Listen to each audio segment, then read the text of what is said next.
Un saludo a todos, qué bendición estar de nuevo con ustedes por este medio, en este video número 6, donde seguiremos hablando verdades bíblicas poderosas.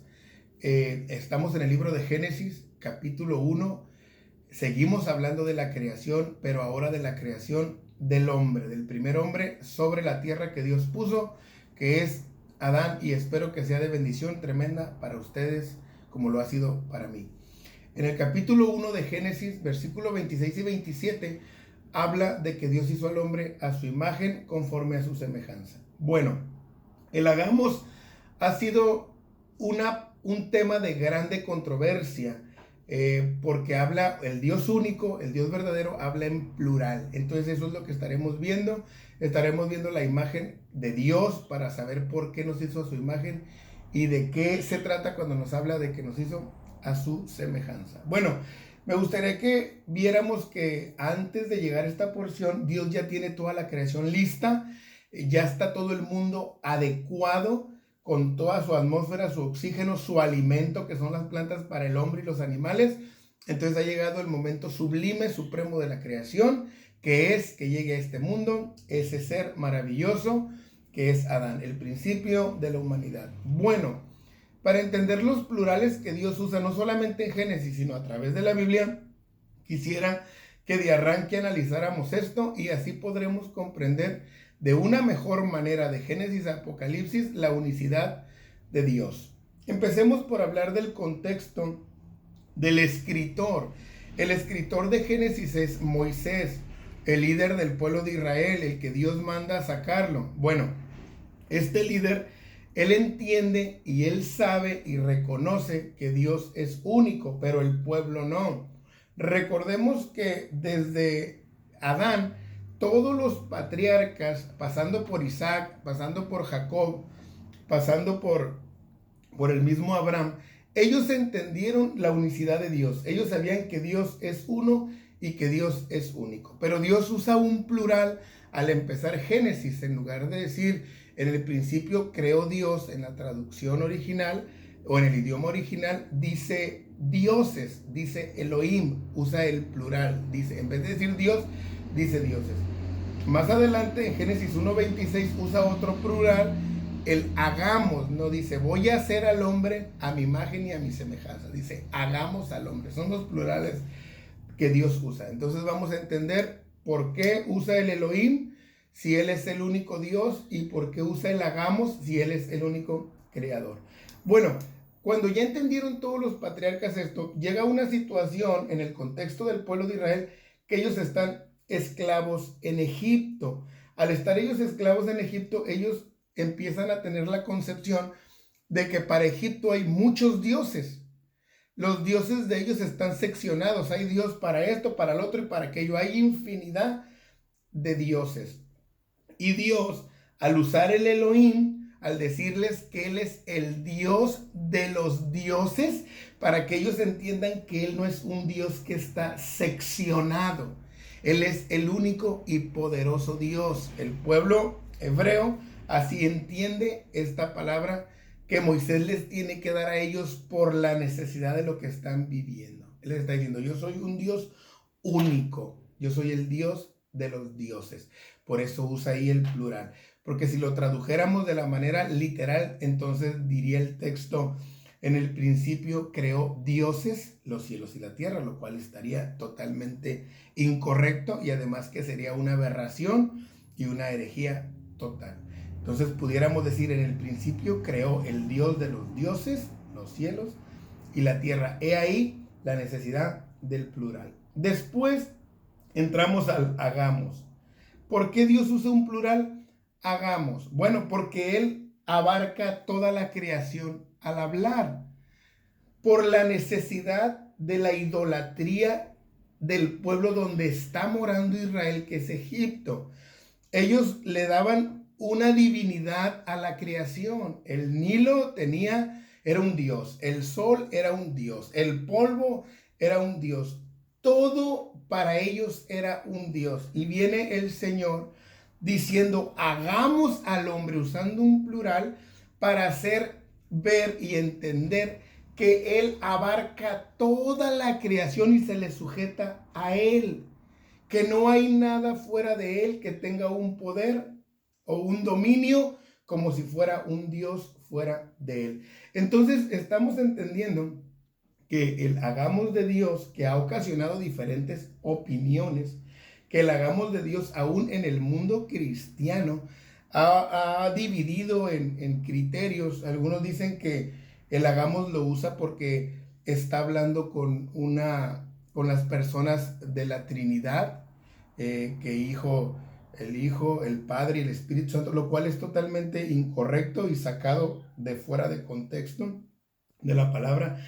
No es así. Aún los mismos apóstoles, cuando viene Jesús, ellos no entienden de primera mano o no comprenden que Jesús es Dios. En otros casos, aún en la actualidad, niegan a Jesús. O otros opinan que Jesús solamente fue un gran profeta, pero Jesús ni es una persona, ni solamente fue un gran profeta, ni solamente fue hombre, ni es algo solamente fuera de Dios. Él es totalmente Dios. Me gustaría que leyeran el libro de Isaías, en el capítulo 46, versículo 9, dice que no hay nada semejante a él. Así dice Dios, no hay nada que se me parezca a mí, ni igual en poder, ni igual en dignidad, no hay nada. Isaías 45, 21 dice que no hay nadie fuera de mí. O sea, no es que yo estoy acá y allá está el Padre, o el Hijo, o el Espíritu Santo. No hay nada fuera de él. Isaías 40, 13 dice que ¿quién enseñó al Espíritu de Dios o quién le aconsejó? Como si Dios hubiera tenido que hacer un consenso cuando dice hagamos, para que alguien le dijera cómo actuar o cómo hacer las cosas. Es totalmente incorrecto. Bueno, entonces, cuando Dios usa el hagamos, ¿a quién le está hablando? ¿Cuál es la interpretación correcta de ese plural? Bueno, le está hablando a la creación, a su creación celestial o a sus huestes angelicales. Entendemos por la Biblia que hay ángeles, arcángeles, hay serafines, querubines, pero la creación de ellos, aunque en la Biblia tenemos algunos destellos de luz acerca de lo que ellos hacen, la creación de ellos está oculta a nosotros. O sea, Dios a nosotros no nos enseñó de qué hizo los ángeles, cuándo los hizo, cómo los hizo. Y muchas veces nosotros, los que nos apasiona lo de Dios, queremos encontrar cosas que no las vamos a hallar porque Dios le plació revelarnos lo que a Él se le hizo correcto y necesario para nosotros.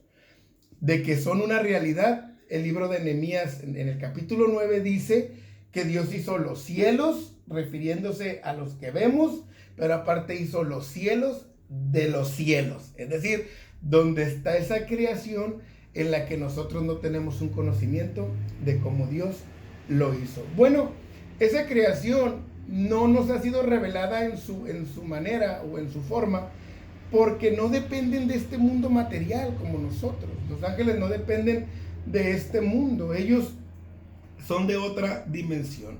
Ellos no son materia, dice Hebreos, que ellos son espíritus ministradores que Dios manda para ayudar a los que vamos a ser salvos. El libro de Colosenses, si lo leemos en el capítulo 1, habla de una creación invisible de Dios. Y ellos son los que entran en esa creación que no se puede ver. Por ahí Lucas dice que los ángeles no mueren.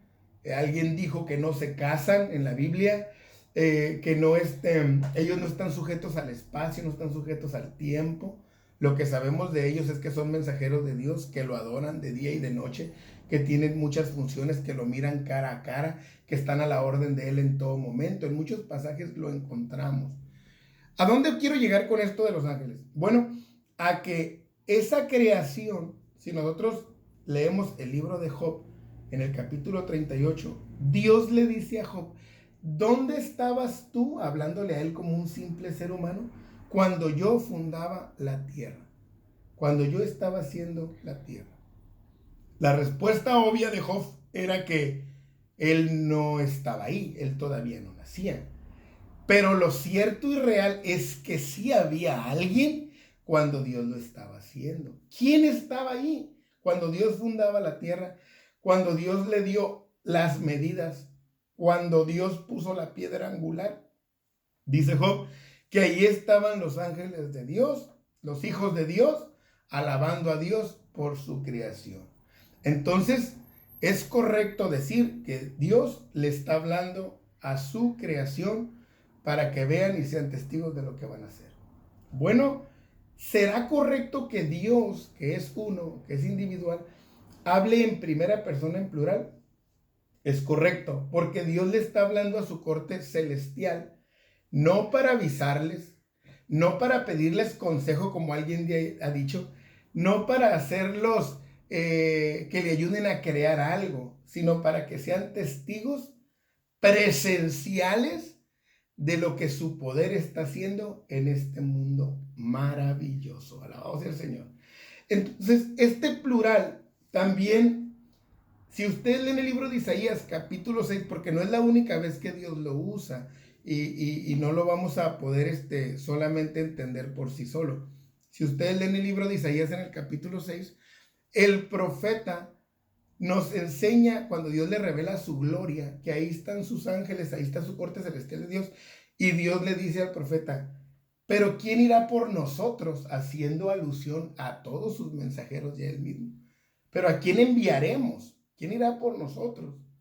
Tomándolos en cuenta, no para decidir, sino para que sean parte de lo que él está haciendo. Y Isaías le dice, heme aquí, envíame a mí.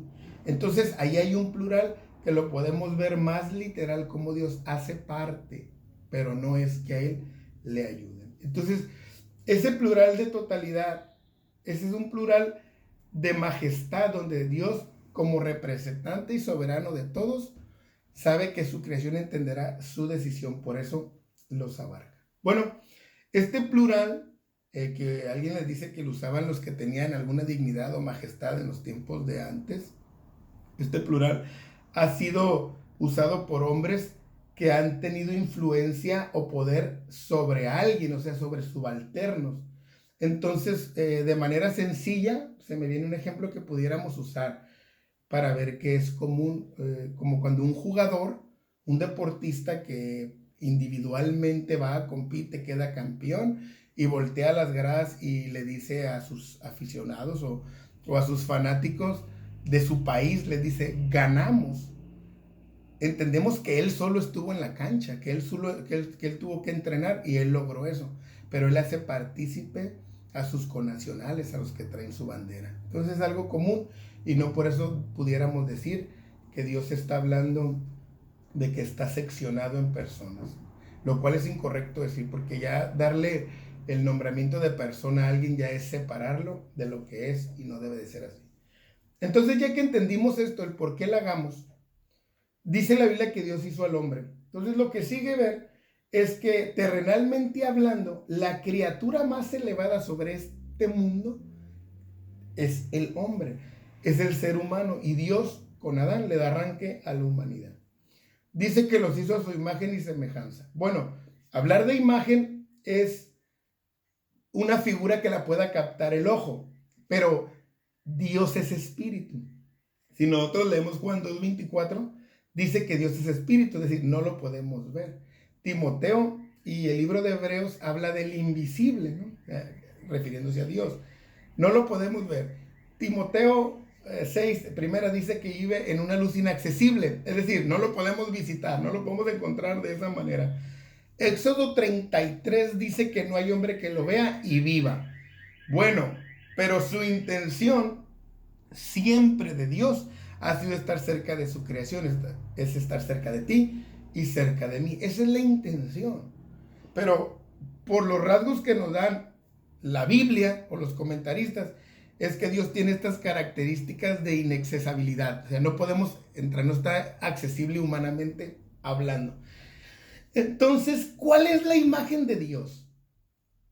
Cuando nosotros vemos Colosenses 1:15 y Corintios 4, habla de que Jesucristo es el primogénito de la creación. O sea, es lo primero que hizo, y Él es la imagen del Dios invisible.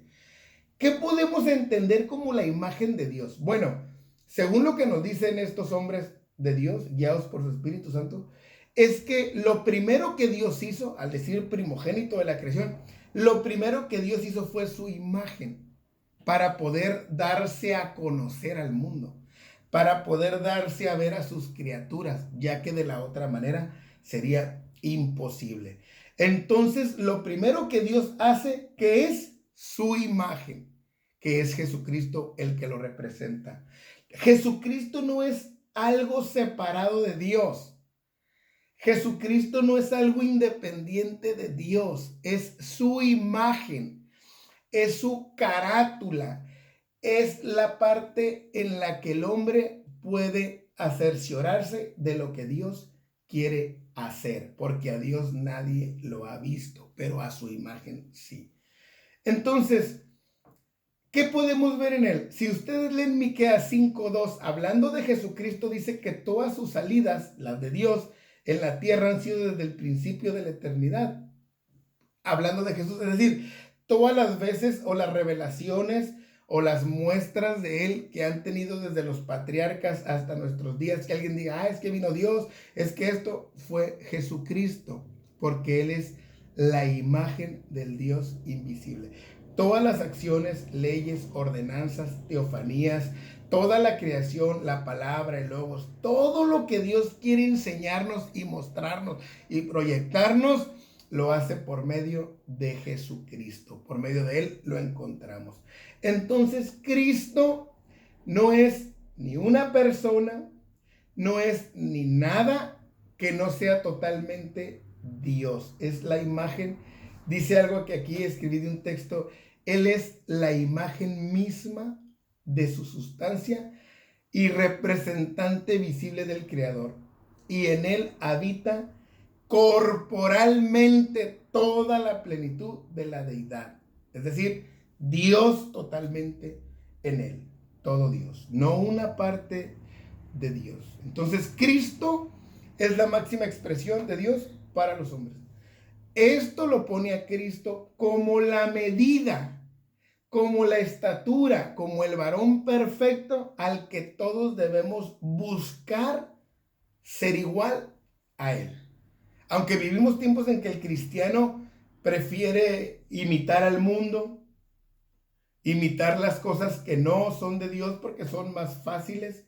El cristiano ahora se mide entre el mismo pueblo, entre los mismos hermanos. El hermano sirve menos que yo, él hizo un pecado más grave. Ahora hemos caído en medirnos en tanta cosa. Nuestros jóvenes buscan la fama mundana, la que en muchas ocasiones, no todos, pero la que proyecta el mundo, la fama, el dinero, todo eso perdiendo la medida que es Cristo. Ahora nos medimos de una manera diferente.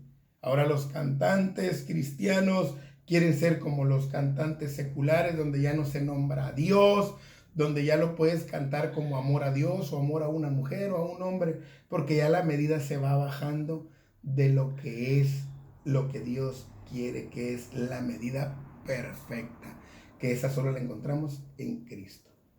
Bueno, todo esto para entender que Dios nos hizo a su imagen y conforme a su semejanza. Dios nos hizo como las criaturas que más nos debemos y podemos parecernos y asemejarnos a él, tanto externamente como internamente, porque los profetas Isaías, el profeta Daniel, el profeta Ezequiel, cuando vieron a Dios, lo vieron en esa figura humana, sentado en el trono, con esos atributos, entre comillas, hablando humanos, haciendo alusión a que tienen la figura que nos dio, es la figura que él tiene, como el anciano de días que vio Daniel. Entonces, internamente, bueno, porque él nos ha dado la capacidad de pensar, de razonar, de decidir, nos ha puesto emociones en nuestras acciones como la piedad, la misericordia, la justicia, el amor. Somos la criatura que Dios hizo que más puede acercarse a parecerse a él, aunque entendemos que él está lejísimos de que nosotros podamos llegar a ser o siquiera parecernos un tantito a él, porque él es santo y él es único. Bueno, espero que este video sea de grande bendición para ti. Compártelo si crees que a alguien le puede hacer útil esta palabra. Sigamos aprendiendo de la palabra como la palabra indica. Mi deseo es que Dios te bendiga. Soy el hermano Carlos Martínez y sigamos adelante firmes en la fe. Dios te bendiga.